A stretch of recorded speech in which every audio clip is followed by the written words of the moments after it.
Right guys, I hope you're doing good. I hope you really enjoyed episodes 1 and 2 of Ahsoka. Let's look at the 5 things we learned from episode 1 and 2.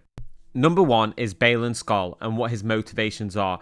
Obviously he survived the Great Jedi Purge and it appears he's now working as a mercenary and working for Morgan Elsbeth. Whilst he may be paid higher, I think money's not his end goal here. I think he's after power is what he's hoping to achieve when he finds Thrawn in this next new galaxy. I think you've all seen from the trailers as well as episode 1 and 2, he's no longer a Jedi, but he's not an outright Sith.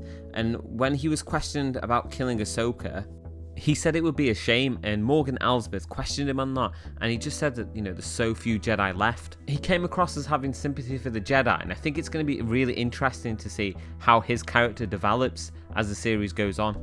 I don't think he's going to be a typical black and white evil villain, and I think that's why it's going to be so interesting.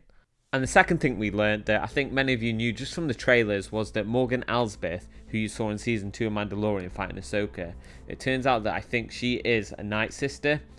Now, I know some people are questioning, is she really? But we saw her use the Night Sister powers, as you can see here, with that green glow magic effect that we see Mother Talzin use. So yeah, I think hands down she is a Night Sister. I could be proved wrong, but we'll see. And the third thing we learned is that Sabine Ren was Ahsoka's Padawan. So after the Rebels season finale, between that time and the Ahsoka series that we've just seen, episode 1 and 2, in that time frame, it looks like Ahsoka took her under her wing and taught her in the ways of the Force and becoming a Jedi. Now, I will correct myself here because we don't know how Force sensitive Sabine is. I know it was slightly teased in Rebels she could be, a Force user, but we've not seen that.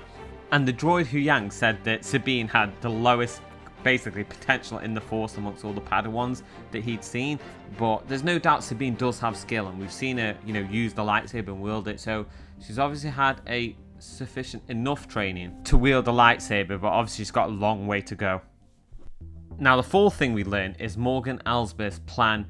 Now, they obviously have the map to Thrawn into the galaxy, and her plan is to build this big hyperspace gate, and I believe it's to take their fleet, which I presume they've got a decent sized fleet, because what they've been doing is, on the planet Corellia, where all the old Imperial warships went to, they've had men on the ground there who were supposed to be workers, but obviously they've been getting paid a good amount of money and they've been working for the Empire instead and salvaging from the Star Destroyers the equipment they need to obviously build this big hyperspace gate that's probably going to help them transport their fleet and also probably help contribute to the fleet as well.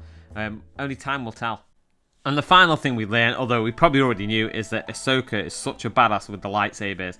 I thought it may be a concern because Ahsoka's so fast in the animation and Clone Wars and Rebels. I thought, will Rosario Dawson, the actress that plays Ahsoka, will she be able to pull it off? I know we did see it in Mandalorian Season 2, but I feel like they took it up a notch here, and you can really see some of the swift speed movements. So I'm really, glad and happy to see that. Let me know in the comments what you guys think.